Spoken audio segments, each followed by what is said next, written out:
ನಮಸ್ಕಾರ ಕದಂಬ ನ್ಯೂಸ್ಗೆ ಸ್ವಾಗತ. ನಾನು ಸೋನಿಕಾ ಸುದೇಶ್. ಮೊದಲಿಗೆ ಮುಖ್ಯಾಂಶಗಳು. ಎಷ್ಟೇ ತೊಡಕುಗಳು ಬಂದರೂ ತಾಯಿ ಚಾಮುಂಡೇಶ್ವರಿ ಆಶೀರ್ವಾದ ನನ್ನ ಮೇಲಿದೆ. ಮುಂದಿನ 5 ವರ್ಷ ನಾನೇ ಸಿಎಂ ಸಿದ್ದರಾಮಯ್ಯ. ಇಂದಿನಿಂದ ರಾಜ್ಯದಲ್ಲಿ ಟ್ರೆಕ್ಕಿಂಗ್ಗೆ ಮತ್ತೆ ಅವಕಾಶ. ಆನ್ಲೈನ್ನಲ್ಲಿ ಬುಕ್ಕಿಂಗ್ ಕಡ್ಡಾಯ. ಎಡಿಜಿಪಿ ಎಂ ಚಂದ್ರಶೇಖರ್ ಅಮಾನತಿಗೆ ಆಗ್ರಹಿಸಿ ಜೆಡಿಎಸ್ನಿಂದ ಬೃಹತ್ ಪ್ರತಿಭಟನೆ. ಸುದ್ದಿಯ ವಿವರಗಳು. ಮೈಸೂರು ನನ್ನ ಆತ್ಮಸಾಕ್ಷಿ ಪ್ರಕಾರ ನಾನು ನಡೆಯುತ್ತಿದ್ದೇನೆ. ಆತ್ಮಸಾಕ್ಷಿಗೆ ಅನುಗುಣವಾಗಿ ನಾವು ನಡೆದುಕೊಳ್ಳುತ್ತಿದ್ದೇವೆ. ಎಲ್ಲಾ ನ್ಯಾಯಾಲಯಗಳಿಗಿಂತಲೂ ಆತ್ಮಸಾಕ್ಷಿಯೇ ನ್ಯಾಯಾಲಯ ದೊಡ್ಡದು. ಸತ್ಯಕ್ಕೆ ಯಾವಾಗಲೂ ನ್ಯಾಯ ಸಿಗುತ್ತದೆ ಎಂದು ನಾನು ಭಾವಿಸಿದ್ದೇನೆ ಎಂದು ಸಿದ್ದರಾಮಯ್ಯ ಹೇಳಿದ್ದಾರೆ. ಇಂದು ಮೈಸೂರು ದಸರಾ 2024 ಉದ್ಘಾಟಿಸಿದ ಬಳಿಕ ಮಾತನಾಡಿದ ಅವರು, ಚುನಾಯಿತ ಸರ್ಕಾರವನ್ನು ಕಿತ್ತು ಹಾಕುವುದು ಪ್ರಜಾಪ್ರಭುತ್ವ ವಿರೋಧಿ ಕೆಲಸ. ರಾಜ್ಯದ ಜನರ ಆಶೀರ್ವಾದದಿಂದ ನಾವು 136 ಸ್ಥಾನ ಗೆದ್ದಿದ್ದೇವೆ. 5 ವರ್ಷಗಳ ಅಭಿವೃದ್ಧಿ ಕೆಲಸ ಮಾಡಲು ಪ್ರಯತ್ನ ಮಾಡುತ್ತಿದ್ದೇವೆ. ದೇವರಾಜ್ ಅರಸು ಬಿಟ್ಟರೆ ಸಿಎಂ ಆಗಿ 5 ವರ್ಷ ಪೂರೈಸಿದ್ದು ಸಿದ್ದರಾಮಯ್ಯ ಮಾತ್ರ ಎಂದು ಹೇಳಿರುವ ಜಿಟಿ ದೇವೇಗೌಡ ಮುಡದ ಸದಸ್ಯರಾಗಿದ್ದರು. ಅವರಿಗೆ ಸತ್ಯ ಗೊತ್ತಿದೆ. ಅದಕ್ಕೆ ಅವರು ಇಂದು ಬೇರೆ ಪಕ್ಷದಲ್ಲಿದ್ದುಕೊಂಡು ಸತ್ಯವನ್ನೇ ಹೇಳುವ ಕೆಲಸ ಮಾಡಿದ್ದಾರೆ ಎಂದರು. ಜನರ ಆಶೀರ್ವಾದದಿಂದ ಇರುವವರೆಗೂ ಯಾರು ಏನು ಮಾಡಲು ಆಗಲ್ಲ. ಜನರು ಚಾಮುಂಡಿ ಆಶೀರ್ವಾದದಿಂದ 2ನೇ ಬಾರಿ ಸಿಎಂ ಆಗಿದ್ದೇನೆ. ಸತ್ಯಕ್ಕೆ ಯಾವಾಗಲೂ ಜಯ ಸಿಗುತ್ತದೆ. ಈ ರಾಜ್ಯದ ಜನತೆಯ ಪ್ರೀತಿ ಆಶೀರ್ವಾದ ಇರುವವರೆಗೆ ಯಾರು ಏನು ಮಾಡಲು ಸಾಧ್ಯವಿಲ್ಲ ಎಂದರು. ಮೈಸೂರು ದಸರಾ ರೋಮಾಂಚನ ಎಂದ ಸಿಎಂ, ಮೈಸೂರು ದಸರಾ ಅಂದರೆ ಒಂದು ರೀತಿ ರೋಮಾಂಚನ ಮತ್ತು ಹರ್ಷ. ಕಳೆದ ಬಾರಿ ಮೈಸೂರು ದಸರಾವನ್ನು ಸರಳವಾಗಿ ಆಚರಣೆ ಮಾಡಿದ್ದೆವು.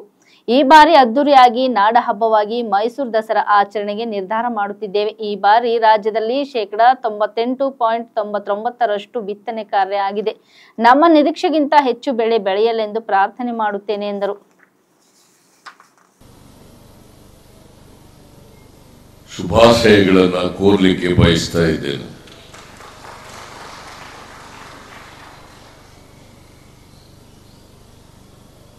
ಮೈಸೂರು ದಸರಾ ಅಂತಂದ್ರೆ ಮೈಸೂರು ಜನರಲ್ಲಿ ಒಂದು ರೀತಿ ರೋಮಾಂಚನ ಮತ್ತು ಹರ್ಷ. ಕಳೆದ ವರ್ಷ ನಾನು ಮೈಸೂರು ಜಿಲ್ಲಾಡಳಿತಕ್ಕೆ ಮಾದೇವಪ್ಪನವರಿಗೆ ಹೇಳಿದ್ದೆ, ಈ ಸಾರಿ ಬರಗಾಲ ಇದೆ ಕರ್ನಾಟಕದಲ್ಲಿ, ಆದರೆ ಈ ನಾಡ ಹಬ್ಬವನ್ನ ಆಚರಣೆ ಮಾಡದೆ ತಪ್ಪಿಸ್ಲಿಕ್ಕಾಗಲ್ಲ.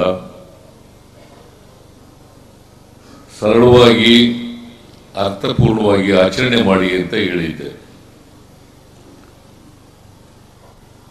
ಈ ವರ್ಷ ಸಾಕಷ್ಟು ಮಳೆಯಾಗಿದೆ. ಎಲ್ಲ ಜಲಾಶಯಗಳು ತುಂಬಿದವೆ.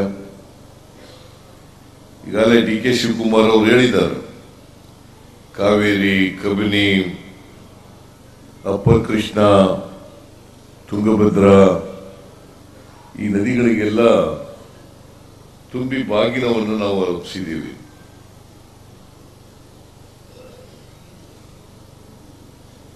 ಎಲ್ಲ ನದಿಗಳು, ಜಲಾಶಯಗಳು ಇದೇ ರೀತಿ ತುಂಬುವರಿಲಿ, ಜಲಾಶಯಗಳು ತುಂಬಲಿ ಅಂತೇಳಿ ದೇವರಲ್ಲಿ ಪ್ರಾರ್ಥನೆಯನ್ನ ಮಾಡಿದ್ದೇವೆ. ಯಾಕಂದ್ರೆ ಮಳೆ ಬೆಳೆ ಆದ್ರೆ ಮಾತ್ರ ಜನರು ಸಮೃದ್ಧಿಯನ್ನ ಕಂಡು ಸುಖ ಶಾಂತಿಯಿಂದ ಬಾಳಲಿಕ್ಕೆ ಸಾಧ್ಯ ಆಗ್ತದೆ. ಮಳೆ ಪ್ರಕೃತಿ ವಿಕೋಪದಿಂದ ಕಡಿಮೆ ಆದರೆ ರೈತರ ಮುಖದಲ್ಲಿ ಮಂದಹಾಸ ಕಾಣಲಿಕ್ಕೆ ಅಸಾಧ್ಯ ಆಗ್ತದೆ. ಹಾಗಾಗಿ ಈ ವರ್ಷ ಎಲ್ಲ ಇಡೀ ರಾಜ್ಯದಲ್ಲಿರ್ತಕ್ಕಂಥ ಎಲ್ಲ ರೈತರು ಕೂಡ ಸಂತೋಷದಿಂದ ಇದ್ದಾರೆ. ಇವತ್ತು ಬಿತ್ತನೆ, ಮುಂಗಾರು ಬಿತ್ತನೆ ಕರ್ನಾಟಕದಲ್ಲಿ 98-99% ಬಿತ್ತನೆ ಆಗಿದೆ. 98-99% ಬಿತ್ತನೆ ಆಯಿತು. ಅದರಿಂದ ಇನ್ನೂ ಹೆಚ್ಚು ಮಳೆಯಾಗಲಿ, ಹೆಚ್ಚು ಉತ್ಪಾದನೆ ಆಗಲಿ, ಬೆಳೆ ಆಗಲಿ,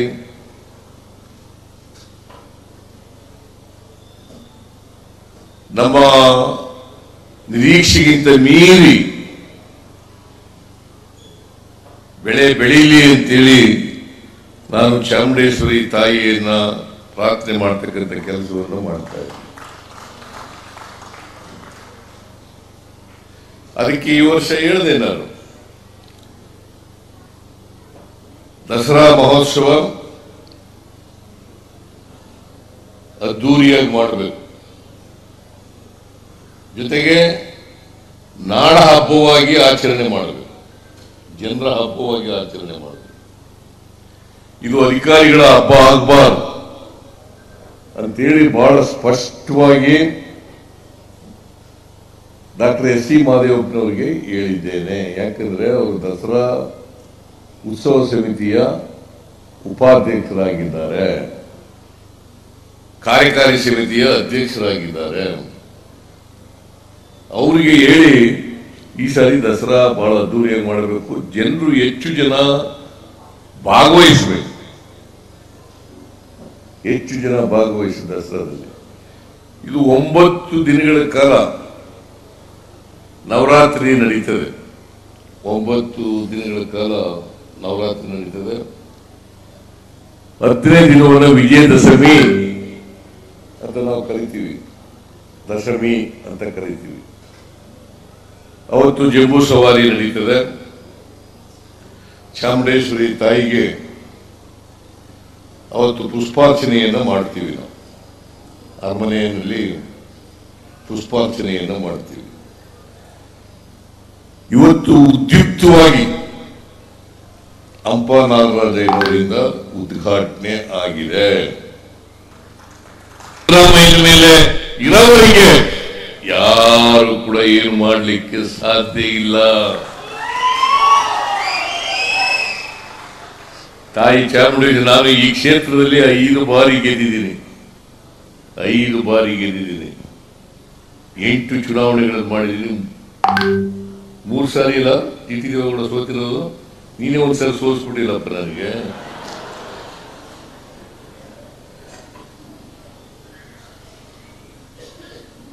ಅದು ನನ್ನ ಕೈಯಾರೆ ಸೋತಿರ್ತಕ್ಕಂಥದ್ದು.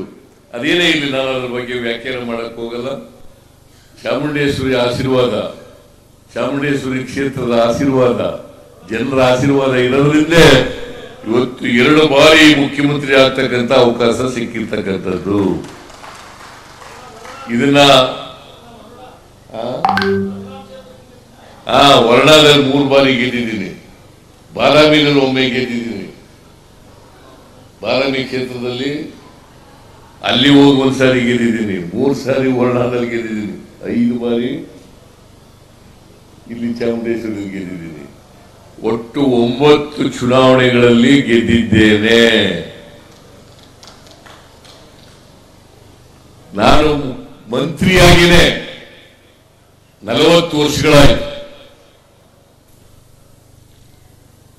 1984ನೇ ಇಸ್ವಿ ಆಗಸ್ಟ್ 17ರಂದು ಮೊದಲನೇ ಮಂತ್ರಿ ಆದದ್ದು.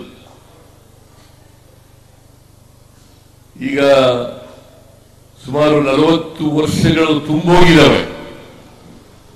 ಆದರೆ ಚಾಮುಂಡೇಶ್ವರಿ ಕೃಪೆಯಿಂದ ಇಲ್ಲಿವರೆಗೆ ಯಾವ ತಪ್ಪನ್ನು ಕೂಡ ಮಾಡಿಲ್ಲ. ತಪ್ಪು ಮಾಡಿದ್ರೆ ಇಷ್ಟೊಂದು ದೀರ್ಘಕಾಲ ರಾಜಕಾರಣದಲ್ಲಿ ಉಳಿಲಿಕ್ಕೆ ಸಾಧ್ಯ ಆಗ್ತಾ ಇರಲಿಲ್ಲ. ಅದಕ್ಕಾಗಿ ಜಿ.ಟಿ. ದೇವೇಗೌಡರು, ನಾವು ಅವರು ಒಂದೇ ತಾಲೂಕ್ನವರು, ಜಿ.ಟಿ. ದೇವೇಗೌಡ ನಾನು ಒಂದೇ ತಾಲೂಕ್ನವರು, ಒಟ್ಟಿಗೆ ನಮ್ಮ 83ರ ಚುನಾವಣೆಯಲ್ಲಿ ಒಟ್ಟಿಗೆ ಕೆಲಸ ಮಾಡಿದವರು.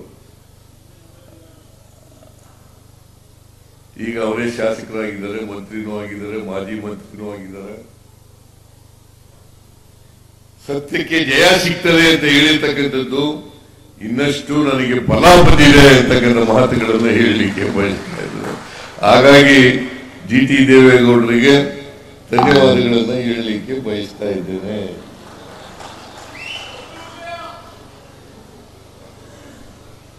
ಮೈಸೂರಿನ ರಾಜಮಹರ್ಷಿ ನಾಲ್ವಡಿ ಕೃಷ್ಣರಾಜ ಒಡೆಯರು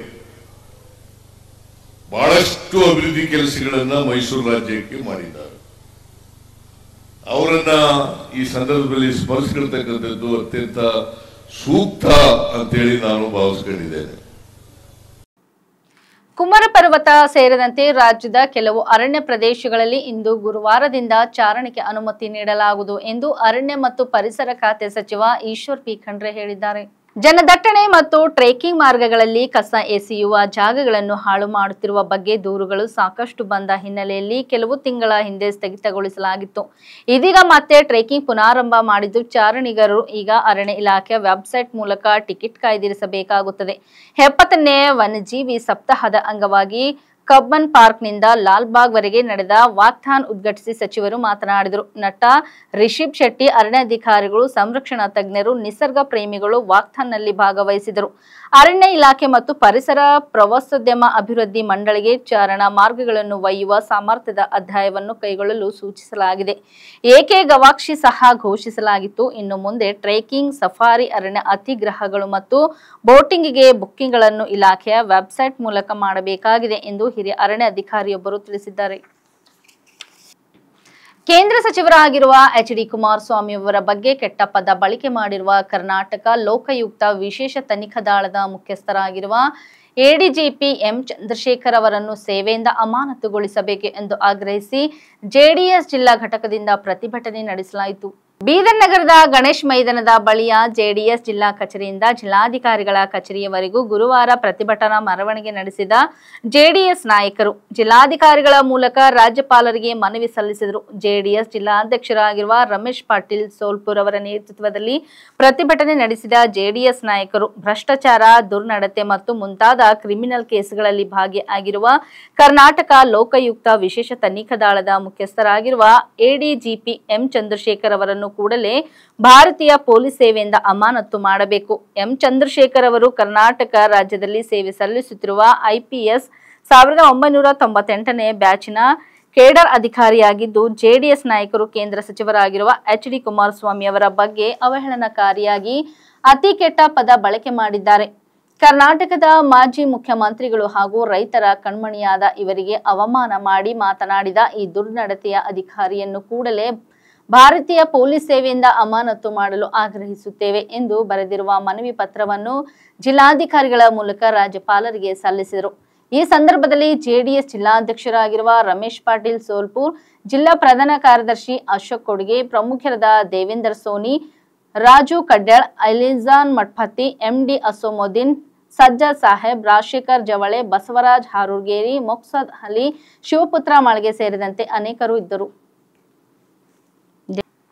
ಹಿಜ್ಬುಲ್ಲಾ ಬಂಡುಕೋರರನ್ನು ಗುರಿಯಾಗಿಸಿ ಲೆಬನಾನ್ ಮೇಲೆ ಕಾರ್ಯಾಚರಣೆ ನಡೆಸುತ್ತಿರುವ ಇಸ್ರಾಯೇಲ್ ಬುಧವಾರ ತನ್ನ 8 ಯೋಧರು ಮೃತಪಟ್ಟಿರುವುದಾಗಿ ಹೇಳಿದ ಇದು ಮಧ್ಯಪ್ರಾಚ್ಯ ಸಂಘರ್ಷದ ಭೀತಿಯನ್ನು ಮತ್ತಷ್ಟು ಹೆಚ್ಚಿಸಿದೆ. ಮಂಗಳವಾರ ನಡೆದ ಇರಾನ್ನ ಕ್ಷಿಪಣಿ ದಾಳಿಗೆ ಪ್ರತೀಕಾರ ತೀರಿಸಿಕೊಳ್ಳುವುದಾಗಿ ಇಸ್ರೇಲ್ ಪ್ರತಿಜ್ಞೆ ಮಾಡಿದ ಒಂದು ದಿನದ ನಂತರ ಈ ಬೆಳವಣಿಗೆ ನಡೆದಿದೆ. ಕಳೆದ ವಾರ ಹಿಜ್ಬುಲ್ಲಾ ಮುಖ್ಯಸ್ಥ ಹಸನ್ ನಸ್ರಲ್ಲಾ ಅವರನ್ನು ಕೊಂದಿದ್ದಕ್ಕೆ ಪ್ರತಿಕ್ರಿಯೆಯಾಗಿ ಕ್ಷಿಪಣಿ ದಾಳಿ ನಡೆಸಿರುವುದಾಗಿ ಇರಾನ್ ಹೇಳಿತ್ತು. 2 ಪ್ರತ್ಯೇಕ ದಾಳಿಗಳಲ್ಲಿ 7 ಸೈನಿಕರು ಸಾವನ್ನಪ್ಪಿದ್ದಾರೆ ಎಂದು ಇಸ್ರೇಲಿ ಮಿಲಿಟರಿ ವಿವರಿಸಿದೆ. ಇದು ತಿಂಗಳಲ್ಲಿ ಇಸ್ರೇಲಿ ಪಡೆಗಳ ವಿರುದ್ಧ ನಡೆದ ಅತ್ಯಂತ ಮರಣಾಂತಿಕ ದಾಳಿಗಳಲ್ಲಿ ಒಂದಾಗಿದೆ. ವೈದ್ಯ ಸೇರಿದಂತೆ ಇತರ 7 ಮಂದಿ ಗಾಯಗೊಂಡಿದ್ದಾರೆ. ಇದಕ್ಕೂ ಮುನ್ನ 22 ವರ್ಷದ ಕ್ಯಾಪ್ಟನ್ ಇಟ್ಜಾಕ್ ಓಸ್ಟರ್ ಅವರು ಲೆಬನಾನ್ನಲ್ಲಿ ಯುದ್ಧದ ಸಮಯದಲ್ಲಿ ಹುತಾತ್ಮರಾಗಿದ್ದಾರೆ ಎಂದು ಇಸ್ರಾಯೇಲ್ ಮಿಲಿಟರಿ ಪ್ರಕಟಣೆಯಲ್ಲಿ ಹೇಳಿತ್ತು. ಲೆಬನಾನ್ ರಾಜಧಾನಿಯಲ್ಲಿ ಸೀಮಿತ ಮತ್ತು ಸ್ಥಳೀಯ ಭೂ ಆಕ್ರಮಣ ಕಾರ್ಯಾಚರಣೆಗಳನ್ನು ಪ್ರಾರಂಭಿಸಿದ ಬೆನ್ನಲ್ಲೇ ಮಂಗಳವಾರ ಬೆಳಗ್ಗೆ ಬೈರುತನ್ ದಕ್ಷಿಣ ಉಪನಗರ ವ್ಯಾಪ್ತಿಯಲ್ಲಿ ಇಸ್ರಾಯೇಲ್ ಬೃಹತ್ ಪ್ರಮಾಣದ ದಾಳಿಗಳನ್ನು ಆರಂಭಿಸಿದೆ ಎಂದು ಸ್ಥಳೀಯ ಮಾಧ್ಯಮ ವರದಿಗಳು ತಿಳಿಸಿವೆ.